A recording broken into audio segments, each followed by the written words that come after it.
All-round Stoinis की बदौलत Australia ने शुरुआती झटकों से उबरकर जीत दर्ज की। डेविड वार्नर ने भी ओमान की टीम के खिलाफ धीमी शुरुआत के बाद पारी को संभालने में मदद की। ऑस्ट्रेलिया ने 5 विकेट पर 164 रन, स्टोइनिस 67 तारांकन, वार्नर 56 बनाए और ओमान को 9 विकेट पर 125 रन, अयान 36, स्टोइनिस 3-19 से 39 रन से हराया।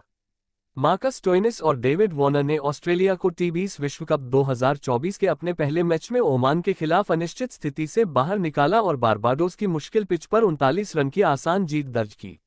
जब ग्लेन मैक्सवेल 0 पर आउट हुए और बल्ले से अपनी खराब फॉर्म जारी रखी, तब उनका स्कोर 3 विकेट पर 50 रन था और कुछ समय के लिए ये सोचना पड़ा कि क्या हो सकता है, लेकिन स्टोइनिस और वार्नर ने 64 गेंदों पर 102 रन जोड़कर सुनिश्चित किया कि ऑस्ट्रेलिया तीनों प्रारूपों में आईसीसी ट्रॉफी के लिए अपनी बोली में जल्दी लड़खड़ाए नहीं।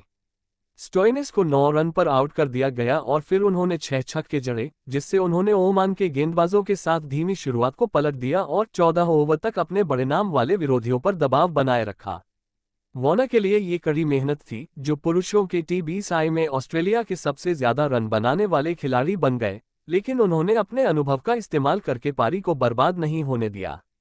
ऑस्ट्रेलिया ने तब गेंद से काफी हद तक अच्छा प्रदर्शन किया, क्योंकि मिशेल स्टॉक ने शुरुआती ओवर में in swing low full toss से हिट किया। हालांकि बाद में वह अपना स्पेल पूरा नहीं कर पाए क्योंकि वह मैदान से बाहर चले गए थे, लेकिन पुष्टि की गई कि यह ऐंठन के कारण था और स्टोइनिस का शानदार दिन जारी रहा क्योंकि उन्होंने 3 विकेट चटकाए। नाथन एलिस, जिन्हें आराम दिए गए पैट कमिंस से पहले चुना गया था, ने अपने पहले ओवर में ही अपना पहला विश्व कप विकेट हासिल किया। ओमान के यादगार पल। ऑस्ट्रेलिया की आधी से ज्यादा पारी में ये खेल एक तरफा नहीं रहा। इस सतह पर स्कोर करना मुश्किल था और पावरप्ले के बाद कुल स्कोर 37/1 था। पिछले टी20 विश्व कप से लेकर अब तक ऑस्ट्रेलिया का अपने पिछले 15 टी20 मैचों में सबसे कम स्कोर। हेड ने शुरुआत में एक बढ़िया टाइमिंग वाला कवर ड्राइव लगाया, लेकिन टाइमिंग उनके और वार्नर के लिए मुश्किल थी क्योंकि हेड ने नामीबिया के खिलाफ सुपर ओवर में मिली निराशा के बाद बिलाल खान का मनोबल बढ़ाने के लिए मिड ऑफ पर ड्राइव लगाया। मिचेल मार्श लॉन्ग ऑन पर शॉट लगाने से पहले अच्छी तरह से रन नहीं बना पाए, फिर ओमान के लिए बड़ा पल आया। आईपीएल में 5.77 की औसत से रन बनाने वाले मैक्सवेल ने मेहरान खान की पहली गेंद पर ड्राइव किया और ओमान के कप्तान आकिब इलियास ने कवर पर अपनी बाईं ओर फुल लेंथ डाइव लगाकर शानदार कैच लपका। यह मैक्सवेल का 10 टी20 पारियों में 5वां डक था। स्टोइनिस ने अपना मौका भुनाया। स्टोइनिस हैट्रिक बॉल से बच गए, लेकिन ऑस्ट्रेलिया के लिए दबाव तुरंत कम नहीं हुआ। 10 ओवर के बाद उनका स्कोर 3 विकेट पर 56 रन हो गया था और अगले 2 ओवर में केवल 7 रन आए। वार्नर ने जीशान मकसूद की गेंद पर लगातार चौके लगाकर बंधनों को तोड़ना शुरू किया, लेकिन फिर यह ओमान के लिए एक मामला बन गया। 9 रन पर स्टोइनिस ने इलियास की एक टर्निंग डिलीवरी को किनारे से मारा, जिससे विकेटकीपर प्रतीक अठावले नहीं पकड़ पाए। यह मुश्किल था लेकिन असंभव नहीं था। मेहरान के अगले ओवर में 2 गेंद पर अयान खान ने यकीनन लॉन्ग ऑफ पर सही तरीके से कैच न पकड़ने की कीमत चुकाई। जब उन्होंने एक अच्छा कैच पकड़ा, लेकिन अपनी बैकवर्ड मोमेंटम को बाउंड्री में जाने से नहीं रोक पाए। ये स्टोइनिस द्वारा ओवर में लगाए गए 4 छक्कों में से पहला था और इसके बाद उन्होंने 27 गेंदों में अर्धशतक पूरा किया। ऑस्ट्रेलिया के पहले 14 ओवर में 80 रन आए थे, आखिरी 6 ओवर में 84 रन आए।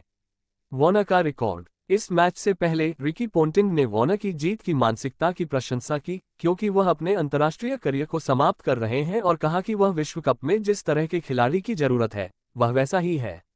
वह स्टोइनिस की तरह गियर में नहीं बदल सके, लेकिन 46 गेंदों में अर्धशतक जड़ दिया और इससे पहले पूर्व कप्तान आरोन फिंच को पीछे छोड़कर इस प्रारूप में ऑस्ट्रेलिया के रन स्कोरिंग चार्ट में शीर्ष पर पहुंच गए।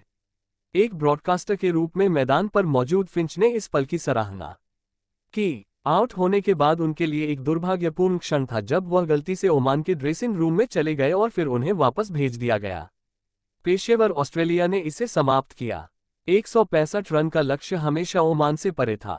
स्टॉक का पहला ओवर थोड़ा मिश्रित रहा, लेकिन उन्होंने अठावले को एलबीडब्ल्यू आउट कर दिया जब एक कम फुल टॉस गेंद उनके पैर के अंगूठे पर लगी। हालांकि ऑस्ट्रेलिया को एलबीडब्ल्यू निर्णय लेने के लिए डीआरएस की आवश्यकता थी।